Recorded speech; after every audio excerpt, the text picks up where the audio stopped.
chat, but he kicked everybody out of the chat. Oh. So. Oh well.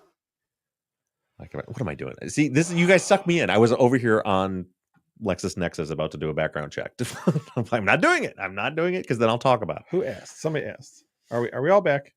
I'll wait a second. People should be coming back now. I'm gonna run out and check the pipes out there in just a second. So make sure everything's good here and people are coming in. This is and we're back. There we are. Okay, we're back. But are we? Are we back? Oh, he's gonna touch me. I know it. I just know. Oh, for sure. For sure. I'm sorry. I get fixated on things, and I was way down. Oh, I do too. Trying to find. Oh, I do too. It's bad. I'm so bad. I'm really bad. No, I will definitely be like, I was supposed to leave the house 15 minutes ago, and I'm still looking for this thing on the internet. It's bad. Yeah, I'm like reading articles from 10 years ago, but I'm like, this should be it. Danger. Let's see here. I don't know if whoever asked. Somebody asked about what bags was. Bags is cornhole. Somebody also asked if it was cornhole. So same thing. Just I don't know why. Is Bob a creeper or am I a creeper? Who's the creeper? Tool Girl, you didn't miss the pregame. You didn't miss much. Sadly. It was wonderful. I changed my name. You see my name? Oh, that was too fast. There it is. Was contact made or was that a fake out? No, it was he made contact. Oh, I'm sorry. I'm so sorry. Contact. Yeah. Hey, has anybody bought anything cool on the Prime deals? You've been paying? It's Prime Days. You guys know it's Prime Days? I bought. Yeah, I have a couple things. A pair of Beats for her birthday. Nice. Now that we're on the public stream and everybody can see that. She's probably watching right now. Stupid idiot. Did you say, Janet, did you get anything on the Prime Days? No, I have a couple of things open that are like recommends from Wirecutter that I was like, oh yeah, I kind of need a new blah blah blah, or like I definitely need a new da da da. And what's going to end up happening is because I have so much work, that's going to sit open on my desk on my computer until Prime is over. Prime Days are over, and then I'll be like, you know what, I should sit. And then I'll be like, oh no, you missed that. That was days ago, Janet. You're an idiot. Yeah. So what happened to me was I was like happy and sad at the same time. So the pond, it's been so hot, no rain. So I'm like fighting algae constantly. I'm like I'm out there and putting the copper on to kill the algae. I'm putting in good bacteria to eat it up. And now it's like kill the algae, but then there's like foam on top. Ask the old ChatGPT. She tells me, let's get some more aeration going. Maybe add a fountain besides the aerator. Her. Oh shit! I do not trust her. I don't trust her. Ever since, can you even do that? Why no, I can't. I mean, yeah, it's over for me with her. Hey, my girl knows her fountain or knows her ponds. All right. So I on Sunday ordered a fountain, like a big floating 15,000 gallon per hour fountain to put out in the pond.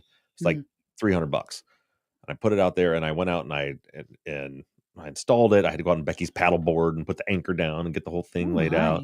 It's very pretty, and immediately did exactly what my girl ChatGPT said it was going to do. It started breaking up all the surface tension, so I didn't have the film on the surface. Okay. But the pond's real big, and I'm like, I should get another one of those and put it on the other side of the pond. So we have two found to really make those, because I want that. Because the thing is, you got a goddamn water park out there. The wife and kids, you're going to backflip out there pretty soon, sir. Yeah.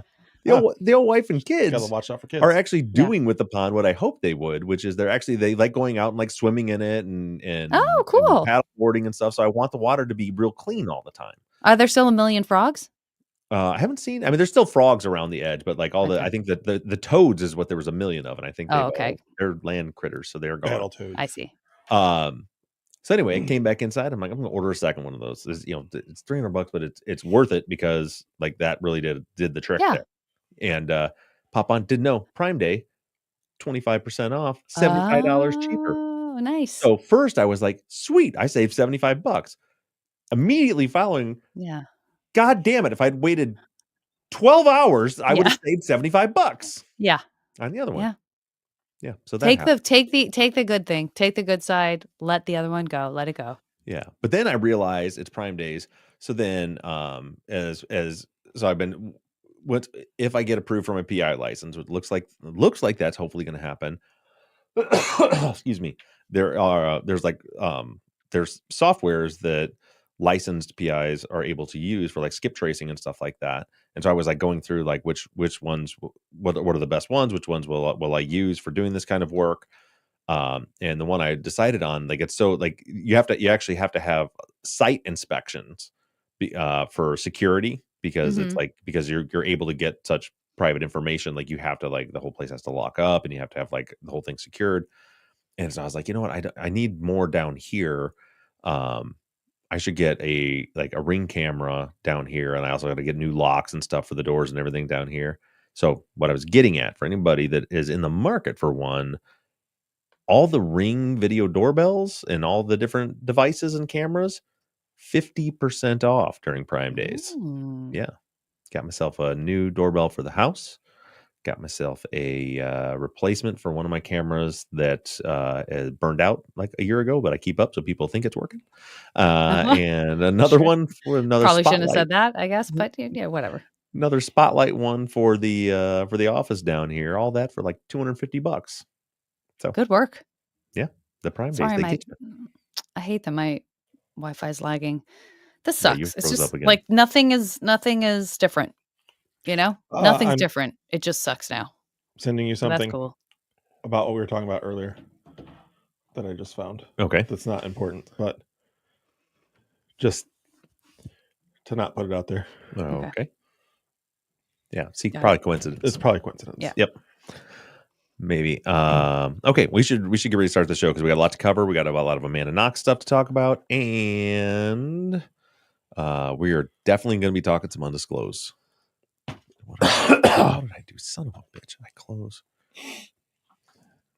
So you see how my name's spelled on here? I got a piece of mail this week. Oh, Zattery. Sent to me like that.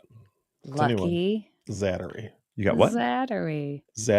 I got a piece of mail. Oh, yeah. Zattery. Yeah. Okay. We're going to end the pregame. Pregamers, we love you guys. We didn't do that already? We appreciate your support, your love, and mostly your compassion. Thanks, pregamers. And your fun chats.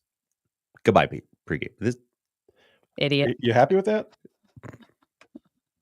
That's it. You get the you get the final word in this one. Janet, this particular freezing you got going on is not as flattering as the last one. Oh, good. Yeah, this is terrible. I promised to make only cute faces, and you're doing this. Unfortunately, I didn't. Yeah. Well, I'm thinking really hard, or worse. Okay. Like, these fucking morons. You guys ready to go? Hold on. Yes, I'm recording. I'm recording. 1, 2, 3. My hands are so soft because I've been lotioning up my leg tattoo. So her clap was pretty close to yours, but the video was so far off. It still hasn't moved. Oh, my video is moving for her. Not me? Oh yeah. No, I saw the clap, but it was like an hour late. Oh. All right. What was happening? I don't know. Did you do that on purpose? Wait, or was Janet, you muted yourself. Oh no. You're muted. You're muted. There we go. Oh, there you go. Something is just wrong in general. It was like, oh no, you don't have your mixer isn't working anymore, but it is. Nothing changed. So this feels like what you guys were experiencing a couple weeks ago, which is just like, throw this computer in the garbage, Janet. Just throw it in the garbage. Yeah. Move on with your life. That's what we did. That's exactly what we did. Yeah. Okay, so I need to start over. I'm so sorry. We have to reslate. Okay, let me shut that off. Oh, that was good talk too. And tell me when you're recording again. Good, I had a cough. Okay, I am recording. Recording. 1, 2, 3. That time I saw it, it was like 7 minutes out with the lag. It'll be fine on the audio. The audio will be fine. Here we go. Ahoy, friends. Thank you for tuning in to Truth and Justice. You are listening to the Friday follow-up for Season 16, Episode 29. Over the course of Season 16, we've dove deeply into the world of false confessions, and we wrap it up this week with Bob and his conversation with Amanda Knox. They discussed her own experiences, as well as her podcast They discussed Amanda's own experiences, as well as her podcast series diving into false confessions. Let's try that one more time.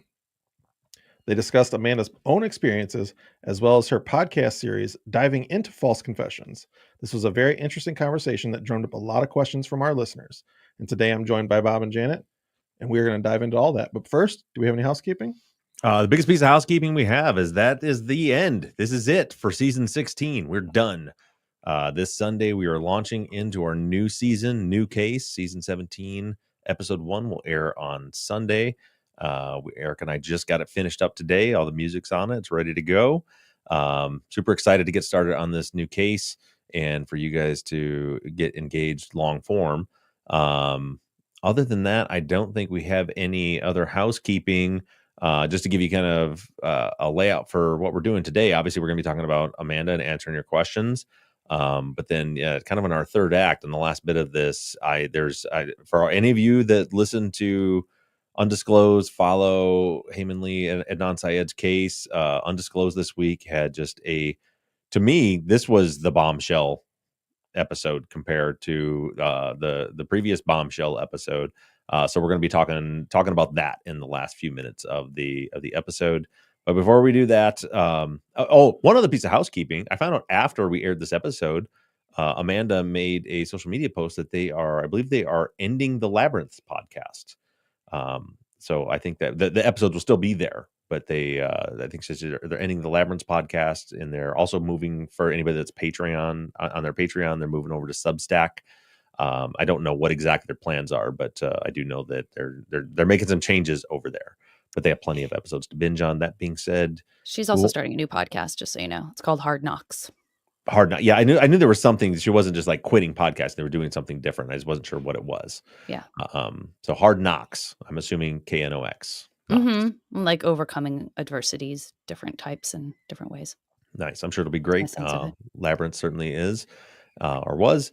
And so what do you guys think about this was just one of my favorite, Amanda's just one of my favorite people in general. I thought it was a great conversation. What do you guys think? I loved it. It was very interesting. The false confession stuff was very interesting, but I really liked just listening to Amanda, and you could still really feel all of her emotion. Like all of the emotion was still coming through. You know, the point at the end of the episode where she's talking about how they had set up, you know, the props department had set up her apartment to film. And she's like, oh my goodness, this is my stuff. And she talked about like taking a teapot home that really wasn't hers. It was a prop, but like it gave her a piece of something. Like, you could just hear the emotion in her voice, which is wonderful to hear. I talked about that I had listened to the second half of her book, and like even in the reading of her book, like there's still, and you guys heard it in some of the spots when she was talking to me on the podcast. It's great. It's one of those like jarring moments where you like remember, like, these are real people. All these stories are real people that, like, she's still, because like part of you is like, I can't believe after all these years you're still emotionally affected by this. But then it's like, of course she's still emotionally affected by it. Like, this was traumatic. And also I thought, you know, something I think so many people forget is the fact that she lost Meredith. She lost her friend, her roommate, and was never able to grieve Meredith because of all of this that happened. And and I think, I don't know if it came up, but we'll talk about it a little bit later. But yeah, and that's continued to affect her life as we go on. But before we get there, Janet, what were your thoughts? Well, I'm a big fan of Amanda's. I did listen to her audiobook, start to finish. I binged it. I could not stop listening to it. It was very emotional. There's a lot about Amanda that feels very much like a kindred spirit to me. There's just a lot that she's interested in her day-to-day life that is uninvolved with wrongful convictions and stuff, that I just feel I feel like at some point I'll meet her, and at some point we'll be able to nerd out on some of the stuff that we both like. And and her husband seems wonderful on their podcast. And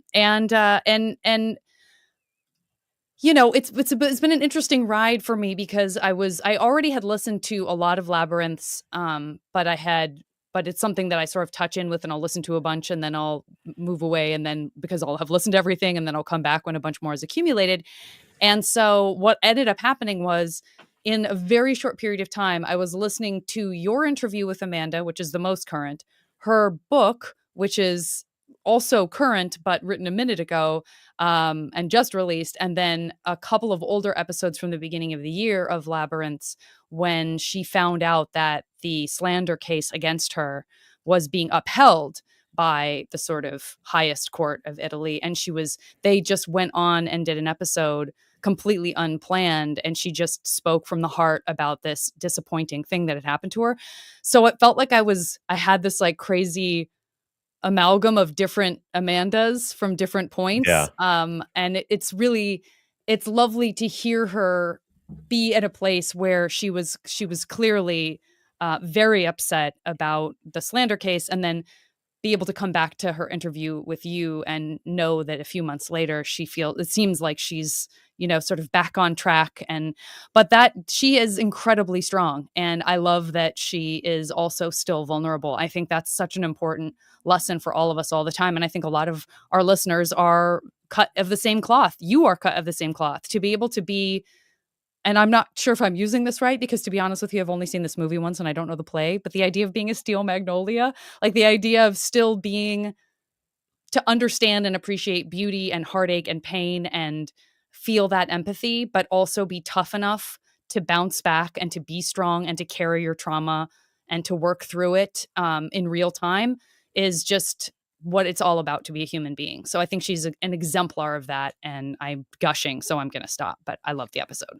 Yeah, I'm gonna go ahead and it's along that vein. I'll address it here. It was a question that came in late, so it may not have even made your outline, but I'm just gonna address it anyway. Somebody, and I want to point out, like, this person was not being like obnoxious. They weren't being a troll or anything like that, but they asked the question of why we didn't say Meredith's name very many times on the podcast. I think I didn't. Yeah, I I don't saw know. that. I wasn't paying It's in here. attention. If it was once or twice or however many times it was. And I just want to address that. And again, I want to point out, like, this is not a negative comment towards that person who asked that question. But that right there is part of Amanda's trauma. And this goes back to a conversation I had with her on True Crime Binge, 4 or 5 years ago, where she talked about that, where like she's not allowed to live her life. Every word that she speaks gets put through the lens of Meredith's life, and it's just such a it's such a very, very difficult thing for you have to imagine if your entire life and every word you speak, particularly obviously publicly, is judged by everyone based on someone else's life and the loss of someone else's life. And I just know, I don't want to speak for Amanda in that regards. We didn't have a conversation about, how many times we were going to say Meredith's name. But it just, when I saw that question, it just reminded me of like what Amanda had told me a few years ago, where it's like, if I say, hey, I'm going on vacation, then people will comment like, how can you go on vacation when you're alive and Meredith's dead? Like everything gets put through that To lens. her marriage, to her having her children. Yeah. Constantly. That's a lot in her book too, y'all, if you're interested. Yeah. Yeah. And then and then again, like just her word choices, like for like to listen to, like, she's bearing her soul, and then and then like people will still look at like, well, but are they putting the focus where they feel like the focus needs to be?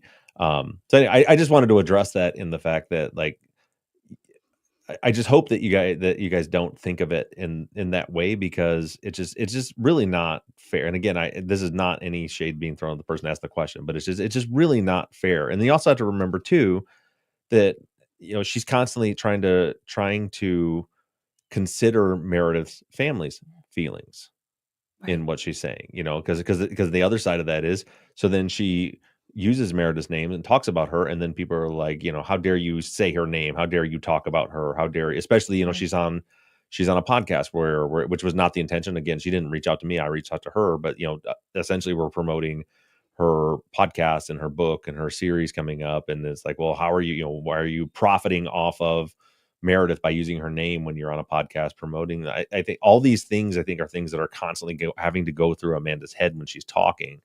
As am I talking about her enough? Am I talking about her too much? Am I offending people in this way? Am I offending people in this way? It's just a lot. So I just wanted to address that question, which sounds like you had the question in there.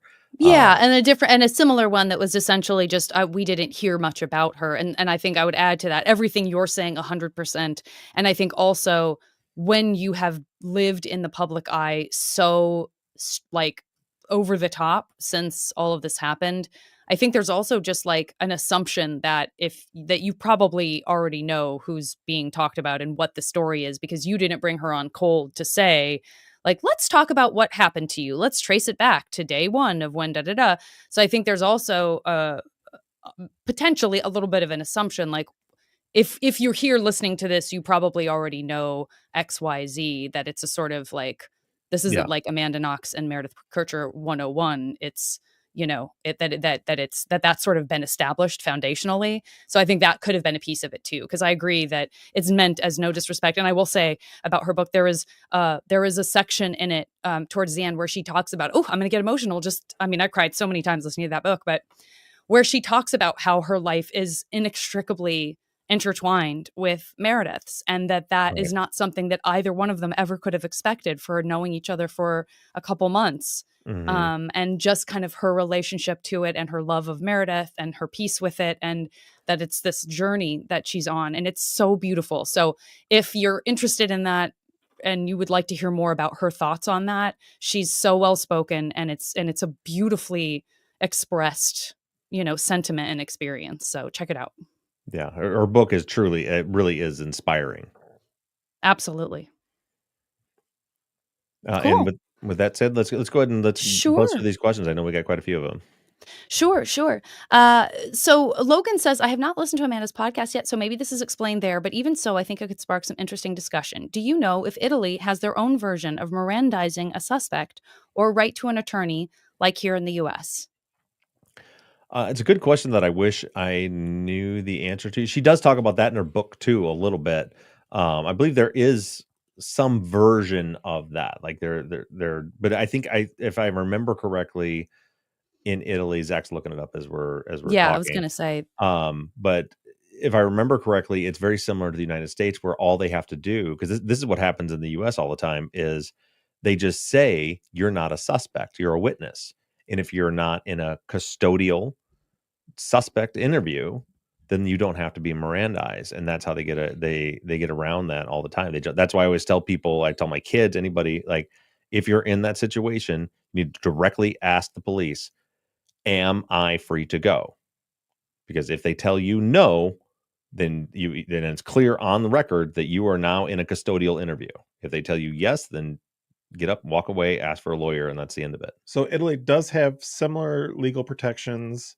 They're not exactly the same, but they do require the fundamental rights of freedom, and they go through it with them. The right to remain silent, right to an attorney. Yeah. There's a really interesting site called, it's the Italian Coalition for Civil Liberties and Rights. So it's CILD.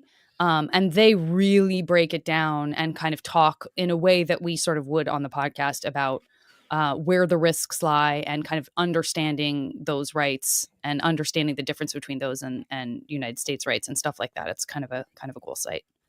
Yeah. And and again, this will be, I've kind of teased this a little bit, but it'll become very relevant in our season 17 case.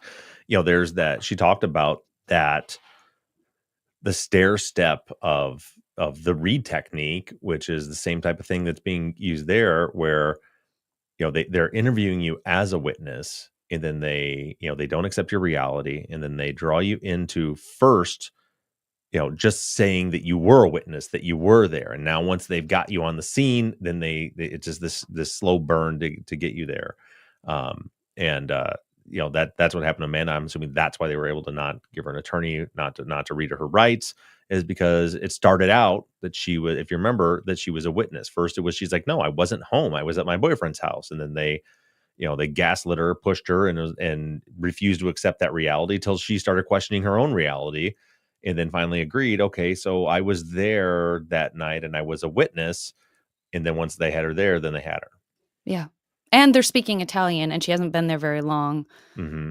I can't, when I think about my time of being an exchange student in France, the idea of being taken by authorities there and just being hammered with questions is like, I wouldn't be able to sleep at night if I thought too much about that. It would have been that's just a very different context than being there, as a student.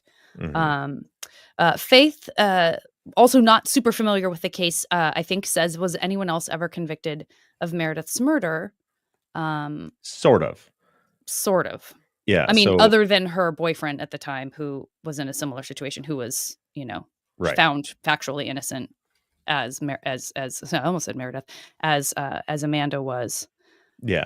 So the Rudy Goudet was the guy that, when they did the DNA testing, like everything came back to him, his history, his criminal history, that like 100%, this is the guy that did it. He was arrested and convicted, but I believe he was never, and she talks a lot about this in her book, never brought to justice for her murder. He was charged with her sexual assault. Correct. But not the murder. And then I think he got sentenced to like 26 years or 30 years. But 30. but then he got out after I believe he's already out. Like his sentence. Well, then he got rearrested for. Yeah. Then he got rearrested for hurting someone else.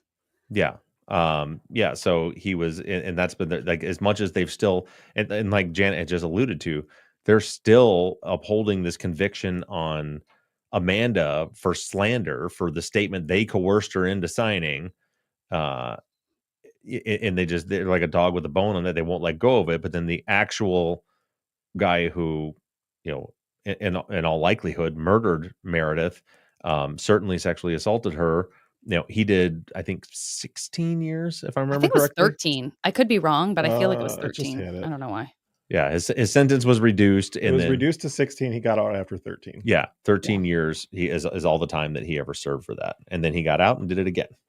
Well, and the slander conviction basically supports and reinforces this idea that is also completely preposterous, which is that Amanda had to have been there. So for her to commit slander against her boss at the time, Patrick, the only way that could have been slander is if you know that person wasn't there. Like, you can't do it unknowingly. So if you're slandering someone, it has to mean that he wasn't there. And so what that conviction maintains is, she was at the murder. She just didn't commit the murder. Mm-hmm. So that is this thing that is just sitting out there that is also not true and is a devastating. Of course it's not as big of a deal, but it's a pretty big deal. Yeah, it's just when you contrast that with, that now we're 18 years later, that's still going on. And meanwhile, the guy actually responsible has been out of prison for 4 years already. Like, it's just sickening. But it kind of goes to her ethical journey as well, because she was imprisoned with people who she felt deserved a chance, deserved to be rehabilitated, deserved to not spend their entire lives behind bars. So I think she's also a very good representative of what it means to constantly be walking that tightrope, which is another thing that we talk about on this podcast a lot, which is wanting justice, but understanding that A, the justice system doesn't work the way it should, and B, understanding risk when you're talking about rehabilitation, or when you're talking about not having these outrageous sentences, that, what is the risk of someone coming out? Now, this is complicated and exacerbated by the fact that he, I believe, is very much responsible for Meredith's death. Yeah. And so you have that layer on top. It's a lot to hold in your mind. It's a tough one. Yeah. Dana asked if you guys didn't talk about this, so you may not know, but I wonder if Meredith's family still believes Amanda was responsible for Meredith's death. It sounds like it to me from everything I've heard, but I don't. But even Amanda says, I don't blame them at all. Yeah, I'm trying to remember from her book, and you've listened to it much more recently than I did, Janet, so you would know. But I feel like from what I've read about it in the past, that they haven't necessarily come out and said we think she did it, but they're definitely not on Amanda's side.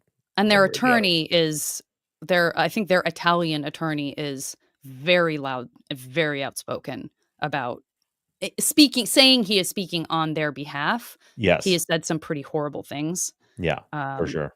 Subjectively speaking, that's in my opinion. Yeah, and that kind of goes back to what we were talking about earlier with, Amanda talking about Meredith. Like, you have to, if on the other side of that, Meredith's parents are like, well, I still think you're responsible for her death in one way or another, then is it really appropriate for her to be, talking about her? Right. So, just something to think about. Yeah. Brian says, with the advancement of technology and ability to test evidence or DNA, should detectives and police officers no longer be allowed to lie during questioning and interrogation? I feel they should only be allowed to use factual evidence and statements attained by a suspect to create a narrative. Just my opinion. And Brian, you're getting to one of the hearts of the conversations we have about this, right? Is, again, going into that dilemma of what's the blanket policy? What should it be? And when you drill down and think about it happening to you and wanting to, it's really complicated. I think that the more and more over the years I've thought about this, because I've had years ago, I had this conversation where I was like, no, they shouldn't. Like, I completely disagree with the Supreme Court ruling that that detectives can lie to people in interrogations. And then, like, you throw out these anecdotal situations where it's like, well, but what if, like, your kid was missing and you wanted to do everything you can do, right? And then it brings in this, like, really moral, ethical dilemma if you really be honest with yourself about it. But really, what has come down to, like, I don't think that police should be able to lie. And the more and more I see, I study interrogation techniques and false confessions, and I've dedicated years of my life to studying this stuff and trying to learn about it. One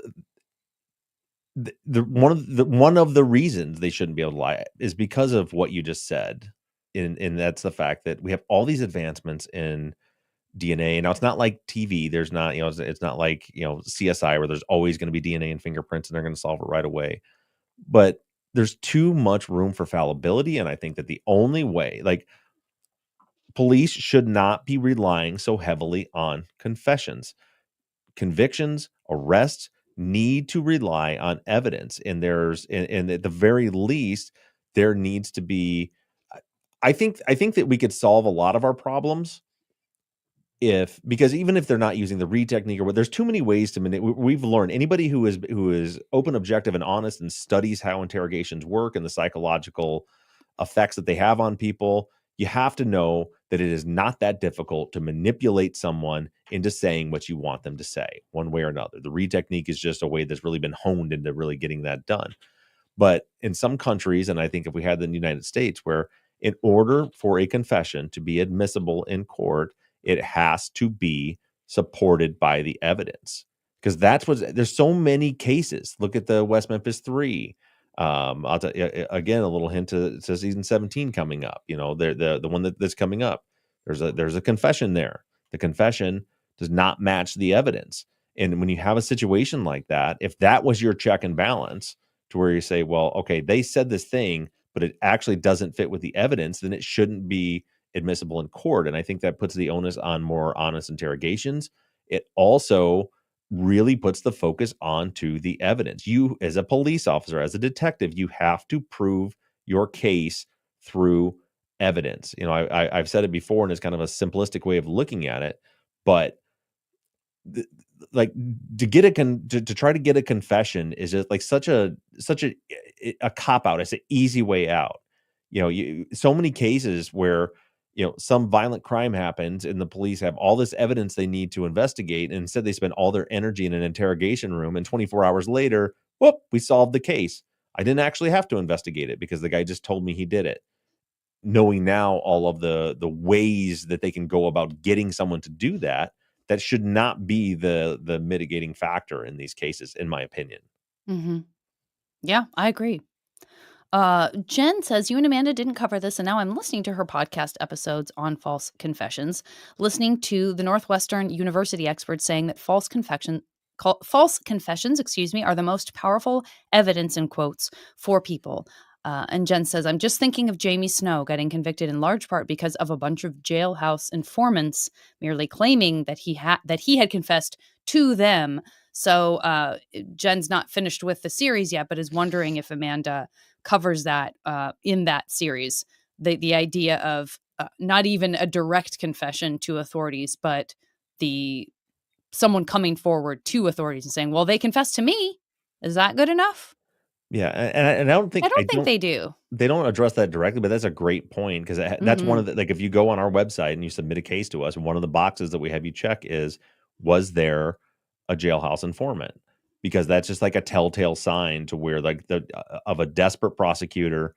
And again, it's another situation where you have such vulnerable people. Like, you have this well of, oh, I don't have any evidence against Zach.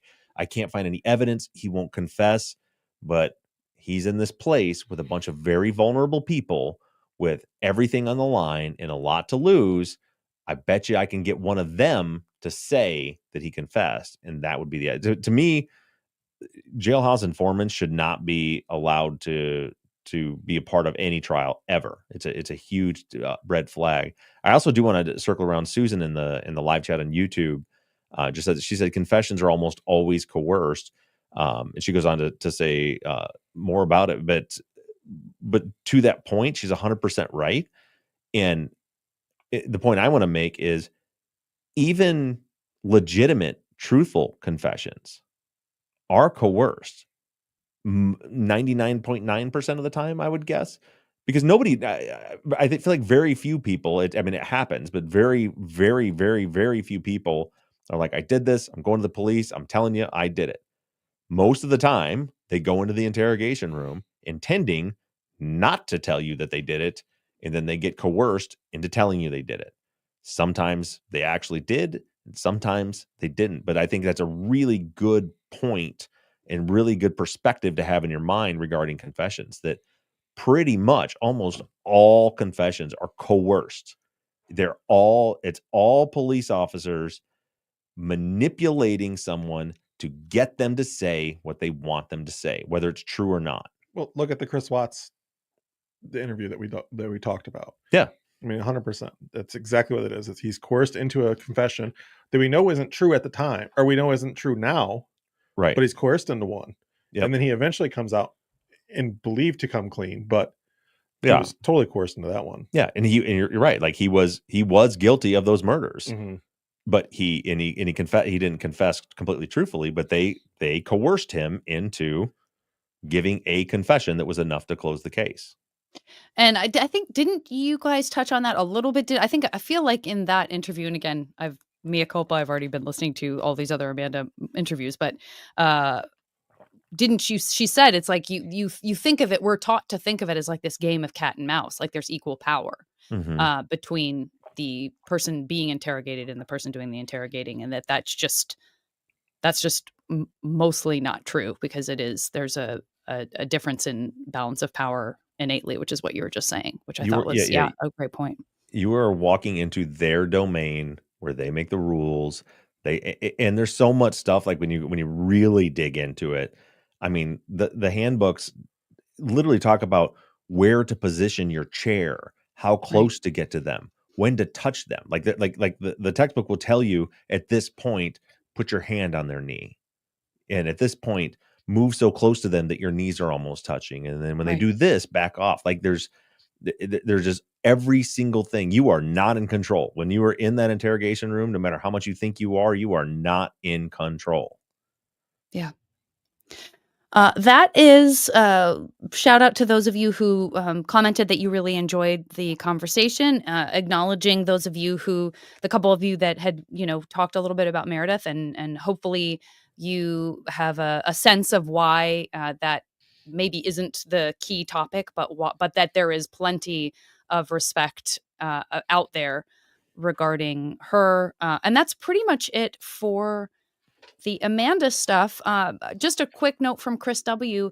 referring to last week. Lots of ethics discussion last week about paying for interviews. As a journalism major, I'd like to point out that reporters can't take anything of value from a source. No lunch, no pass to something, no nothing. When a politician or business owner buys me fancy lunch, it may affect my questions or the angle of my story. It's just not done. So thank you for throwing that perspective in there. And yeah, that's been my experience with the journalists in my life. And then it gets into an interesting territory when you start talking about some of these hybrid shows or hybrid books or hybrid interviews where the lines get blurred, and that's an ongoing conversation, I think, for a lot of people. Yeah. And the whole thing comes down to like what we were talking about last week, that as soon as money starts changing hands, it completely changes the dynamic, period. One way, and that's a good point, Chris, that like regardless of which direction it's going, there's a reason that it's not done. Yeah. And with that said, we're gonna go ahead and do our second ad break. Oh, Janice got something. Oh, I just had one more question from Anna, who's just wondering if there could be a final update on Jody's case, if there is one, before we move on to season 17. Not a final update, but we're the same place we are. Last I had heard, one of our listeners, Teresa, goes and visits Jody pretty frequently, and last I heard is that Jody has been contacted still by the Attorney General's Office Conviction Integrity Unit, letting them know they are still working on the case. So it's still actively being worked on by the Conviction Integrity Unit. So again, I fully feel like there's going to be action taken in that case this year. I fully believe that and hope that to be the case. Great. And now with that being said, yes. we're going to take our second ad break here.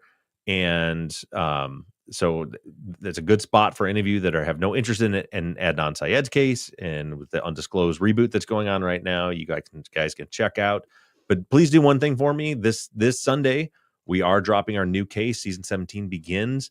So guys, do me a favor when that drops, share that. We have a lot of listeners that, only listen to the long form cases. They're, so when we're doing these kind of mid seasons, we'll get questions all the time. Like, when are we starting a new season? Cause they're not listening. So, do us a favor. We need to get more and more eyes on this case when it comes out. So get on your social medias on Sunday when the episode drops and start sharing it, letting people know that we're starting a new case. I can't wait to engage with you guys about that. That being said, we're going to take a quick break here, and then we are going to get into our discussion on the latest episode of Undisclosed. That, to me, this one was the bombshell. This one was the bombshell. All right, so Erica put the ad break in there. Erica put the ad break in there. Hello, Erica. Yeah, I don't know why I always say real quick. Do I do that because Erica? Janet said, "Fuck off." Yeah, Erica. No, I didn't. Don't go. No, I didn't. No, I didn't. Erica. You know me. You know me. Sorry. Sorry. Okay, so now we're coming back here. Okay. All right. For those of you that are interested in Adnan's case and Undisclosed, we were talked a little bit about in the pregame. I was far less professional there than I am here.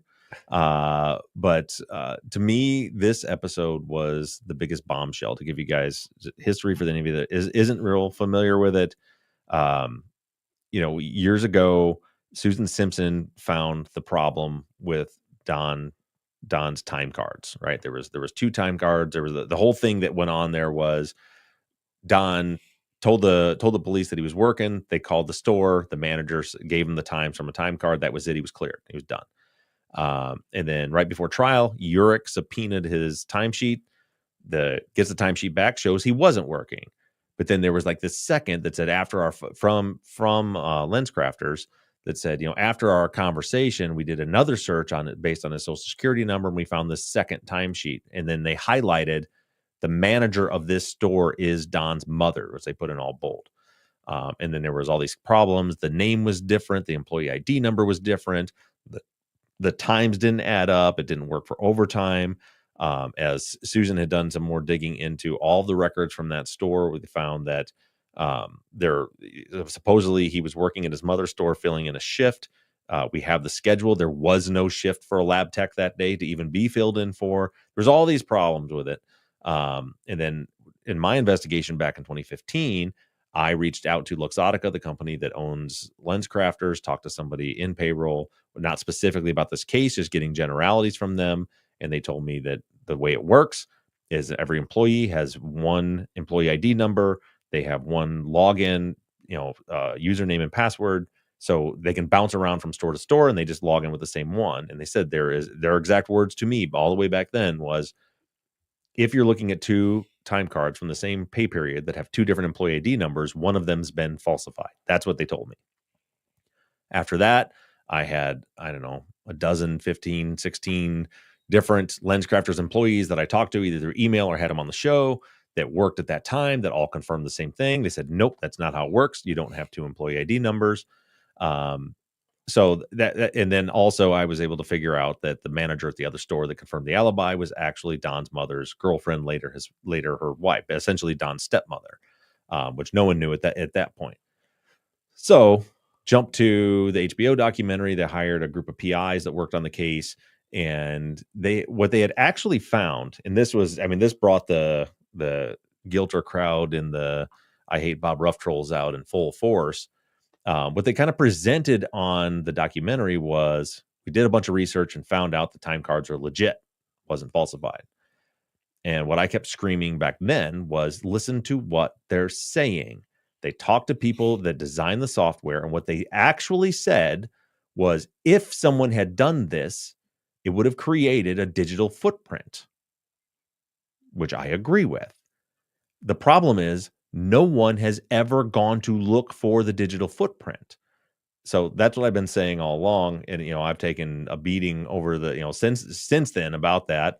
Even that other podcast that covered the case, just talked about how they 100% know for sure that there was nothing there. The time card's legit, blah, blah, blah. Jump to this week's episode of Undisclosed, and where we found that there was a person that worked in the store that was a manager in training named Deborah at the time of Hayes' murder. She was actually working at the Hunt Valley store where Don says he was working on the 13th.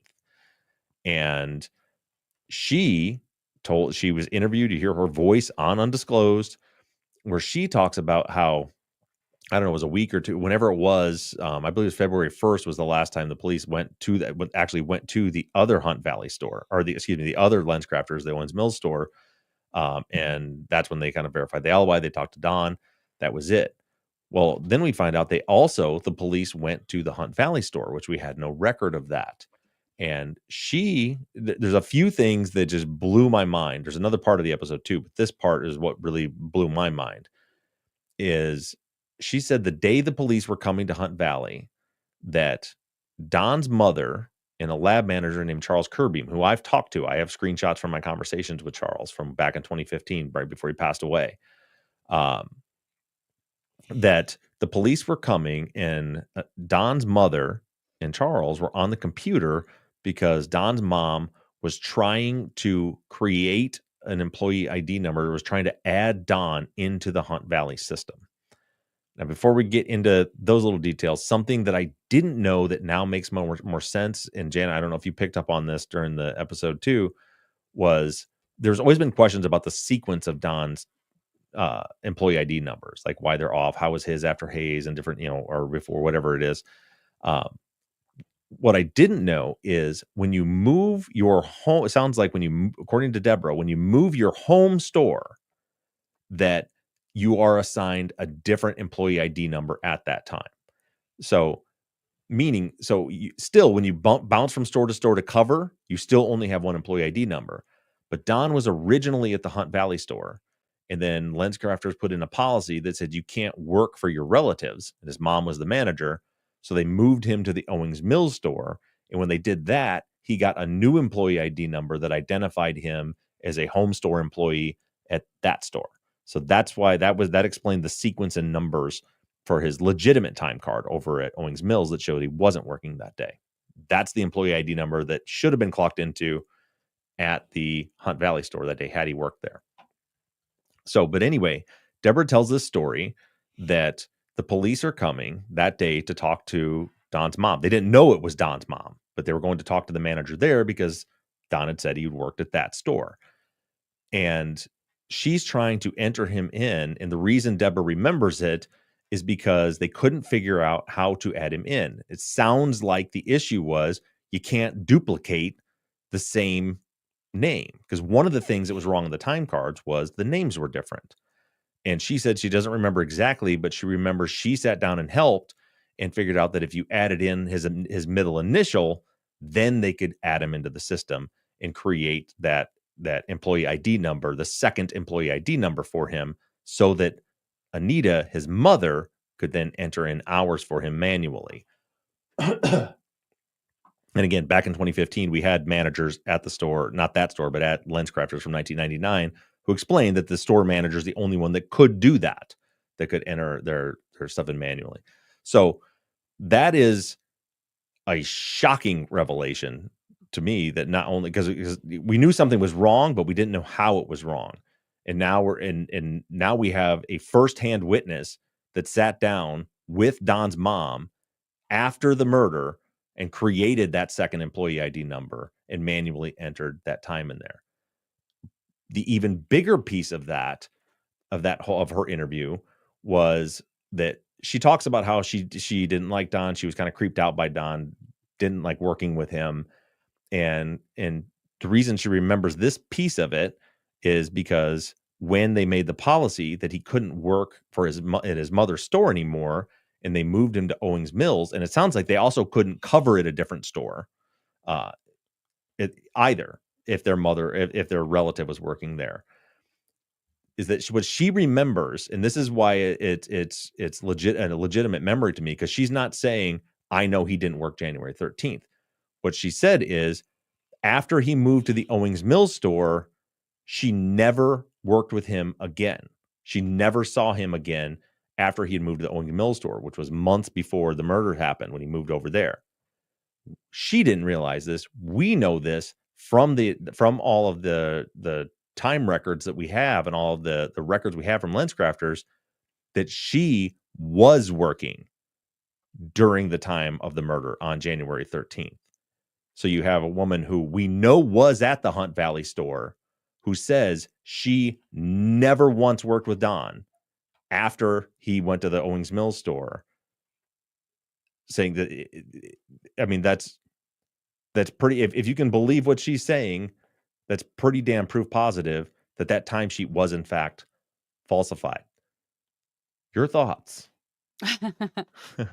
Well, I mean, I think you probably do this too, and many of us do, kind of go to the devil's advocate in the sense that I know that I always wonder, like, how is this going to be perceived by people who already have their mind made up in the alternative to what I believe. And I imagine that they would just be like, this isn't a real person. Like, this is an actor, or this person may have worked there, but is trying to insert themselves into the conversation and is just making this up because they want to be the center of attention, or they feel like they have something to gain from it.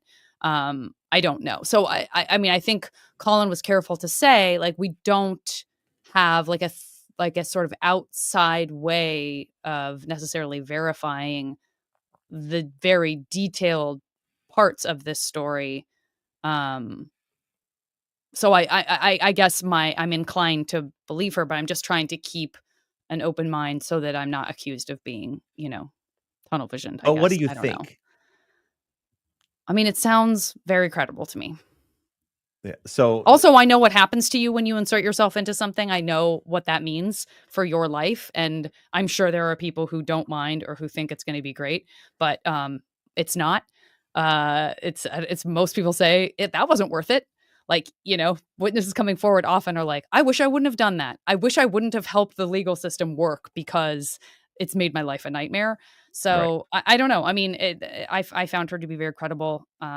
And I am biased. I put a lot. Rabia, it has a very emotional connection to the case. Colin, of course, does now. But even setting Rabia aside for a moment, which is difficult to do, but if I'm going to be fair, so to speak, I find Colin to be extraordinarily straight shooting. Do you know what I mean? He has a very, very, very high standards for evidence and for like how he sees things. And they felt that it was, there was enough there to put her on. So that also does carry a lot of weight with me. So for me, obviously I have a bias too. So what I try to do is step back and look, okay, what do we know? From what Robbie has told me, like, Deborah is who she says she is. Like, that part is confirmed. She is a real person. She is the Deborah that worked at LensCrafters. We know that. We also know for sure that she was working at Hunt Valley that day. Okay, we have those records, right? So I'm trying, like, what do we know? What can we prove? We know we can prove who she is. We can prove she was at the store that day.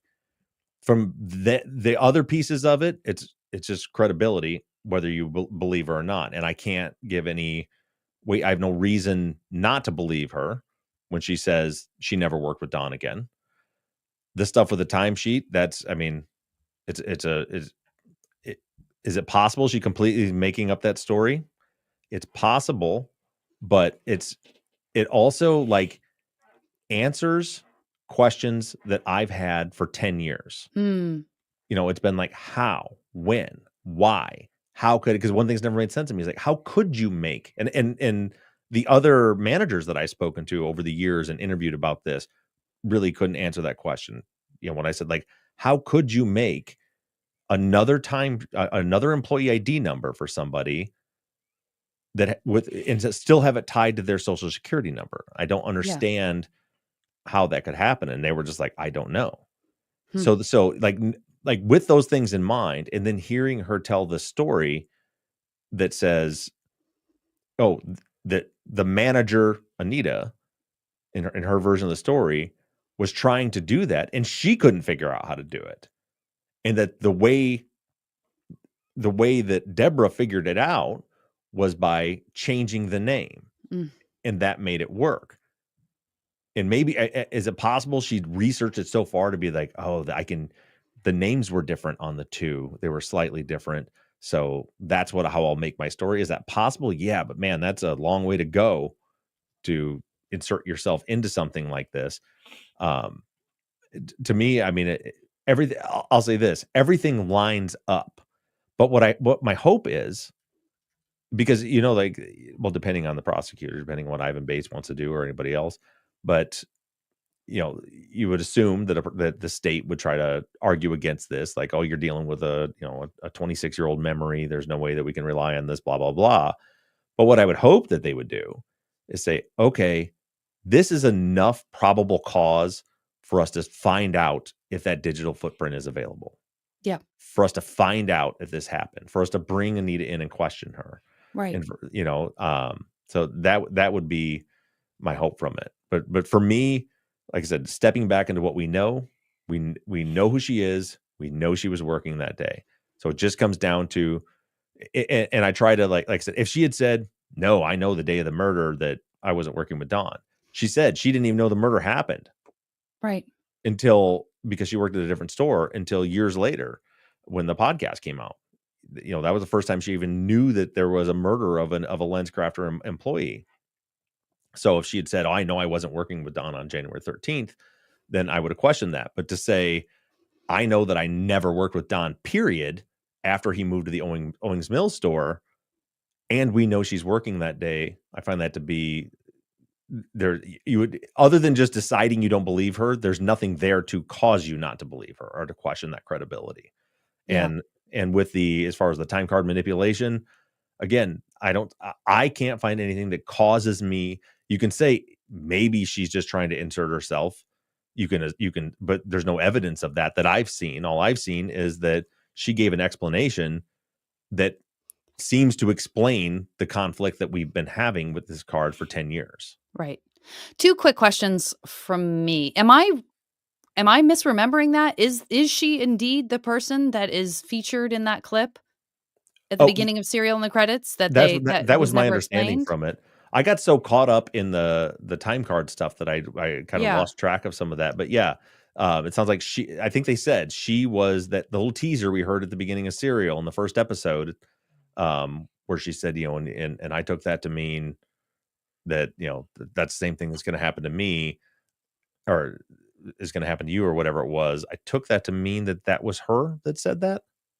I think that's right, which then just leads me to the question of, like, it's very interesting that was in the opening credits but was never addressed. It makes me wonder why Sarah Koenig left it in for the credits but never accounted for who that was. That seems so strange to me. And then also, if that really happened, that's a really intense thing for a coworker to say to another coworker. It seems incredibly dangerous to me to say that. But also, I don't know what that context was, if that was like later, or if that was because what she said in the interview was that she never worked with Don after that interview, or after the murder happened. And then actually they shipped her out of that store to another location after the murder. Yeah, that's confusing. And didn't she say, too, that she found out that she had been subpoenaed, but she didn't get the subpoena? Yeah, and I don't know if they ever put a button on that either, or if again I got distracted. But yeah, they said that they found out that there was a subpoena for her that was apparently delivered to LensCrafters, but no one ever gave it to her. Got it. Oh, Mo says no, she's not. Last week's episode was about that person. Oh boy, I feel so ashamed because I swear I listened to this episode twice and somehow I thought that was this episode. Yeah, we'll have to get back to you on that because I don't What a remember. mystery. I'm so sorry, guys, for further convoluting this with my own confusion. So many things floating around at once. The other piece, another big piece of this episode of Undisclosed, I'm sure I'm not mistaken about which episode this was this idea around a particular injury that Hay sustained and some forensic input that it could be caused by a very violent pulling of the hair. Which led down a whole new road. Yeah, and so that piece of it I found super because there's already people I've already seen them online that are like arguing against this, and they're calling it some crackpot theory. It's not a crackpot theory. What they're talking about was the injuries to Hayes' head, which were presented as blunt force trauma. The state presented as that was her head getting bashed against the side of the car door or something in their theory, which I always just took it to there was blunt force trauma. I didn't know until I had to go back through and like look at autopsies and stuff that no, there was no, it was just a brain bleed without any external signs of injury or skull fracture. Which I had never, I was talking to Robbie for quite a bit after this episode aired. And I was like, I never once even thought twice about it. But what they were presenting was these are like, from my understanding, like peer reviewed medical journal studies that showed like that type of injury, that type of brain bleed is usually caused by a violent pulling of the hair. So there's we'll or talk can about be. I don't know if it was usually, but can be. I think these. Well, maybe I'm wrong about that, but I thought they said that like in most cases that was the cause, or in many cases, Yeah, I didn't want to misrepresent that. I wasn't sure. So do your own research on that. Check it out. Don't feel free to fact check on that. But the point is that's at least a way that's how you can have a brain bleed without an external injury. A visible external injury is from a violent pulling of the hair. Before we go down kind of that path, the first thing that I saw, of course, people online that they were combating that with, well, you can tell from the burial photos that Hayes' hair was in a bun, so that's ridiculous. To which, to me, that doesn't matter. And I'm not saying that's definitely what happened, but like you can certainly grab somebody by the hair on the underneath the bun, even grab part of the bun and yank their head. Like you don't have to like pull somebody's hair all the way out and yank that, and yank the bun out for that to happen if you had like a fistful. So I don't know what you think about that, Janet, but I don't think that the fact that her hair was in a bun makes it so this is impossible.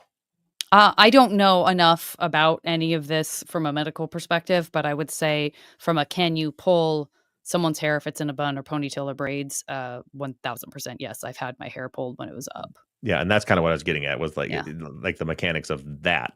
Yeah. Could certainly, I imagine that can happen, and your hair can still be in a bun, even if it's a little messy bun after that. So then the point they went onto from there, which is not so much where I want to spend much time because it's a lot of speculation, but they talked about how anecdotally a lot of times that if there is hair pulling, that tends to be female on female crime, and then they kind of tied that back into the fact that there was unknown female DNA found on Hayes' body, including under her fingernails. And so, they're trying to, Robbie actually made a plea to Ivan Bates on the show to like compare that evidence. They have DNA, and, when they tie that back in with what we learned about Don and the time card, and then they went into Don's wife now, who there seems to be some evidence that perhaps they were dating at the same time that Don and Hay were dating. That's not confirmed, but there was some evidence to suggest that maybe that was the case. They actually have Don and his wife's DNA, and they're trying to get the state to test the unknown profiles against them. And I don't know if you want to talk any more about that, Janet, but I'm a little uncomfortable getting too deeply into that because it's just it's a lot of steps to get there. I agree. I mean, I think, this is where we are from my memory of kind of where Rabia's head was when she was when things were developing and unfurling as they did with where Ivan Bates went with his decision and kind of the fact that he sort of seemed to flip on his opinion and that was triumphed by many, many people. And that I think, she's been through a lot and Nun's been through a lot. My sense, if I remember correctly, was she was just like, he's not going back to prison. I'm done effing around. Like, I mean, I think there is definitely a sense of like, I'm going to throw it all out there. And I understand how that is a risk. I understand that for some folks, it might be like, I'm throwing the baby out with the bathwater. Like, I'm not going to take any of this on because it does go like pretty far out there in speculation. But it's also anchored by, Rabia saying like, this is an invitation to do the police work. Please don't make us keep doing this. Yeah. It feels like it is poking the bear. It feels like it's like, what do you think now? What are you going to do now? How about this? What are you going to do about this? Yeah. I think it's very aggressive. I also think that it reminds me of techniques that would be used by the very same people who are very quick to judge on this, who are real into being super aggressive and speculative on their own. So I think it's all kind of calling kettle black a little bit. But it's wild. It feels like wild times in this case. Yeah. And I hope it goes somewhere positive for Hay. Where it comes down to me, like this episode didn't prove anything, but I feel like this episode presented enough evidence to warrant to get them to do some testing. Like go try to find those records, subpoena if they exist. Try to subpoena Luxottica and see if you can get to those timekeeping records. Test the DNA, compare the DNA that we have against some people that are there's in the whole thing with like the if they just said, well, this injury could be caused by hair pulling, and hair pulling is often done by female on female, so it's a female offender, I'd be like, that's just too much of a leap. But what they're tying it in with, you have those factors, and you have the fact that there's unknown female DNA under her fingernails. It's not crazy to think perhaps there was a female involved in Hayes' murder. So I'm going to leave it there. We're running along. We're already pushing up on an hour. That's enough to, I'm sure we'll have it if they keep doing. Robbie already told me that episode 6 is going to blow my mind, and she won't tell me what it is. So we got in 2 weeks. We'll probably be talking about this on a follow-up again. So with that, we're going to go ahead and end this thing. And that is the end of season 16. Thank you guys for sticking with us through this whole, these months and months of trying to get prepped and ready for this new season. Make sure you tune in on Sunday for season 17, episode 1, and share it with everybody. Talk about it. Let's get as many eyes on this new case as we possibly can. And we'll talk to you guys all about it next week. Thanks, everybody. Bye, guys. All right. Stop on this.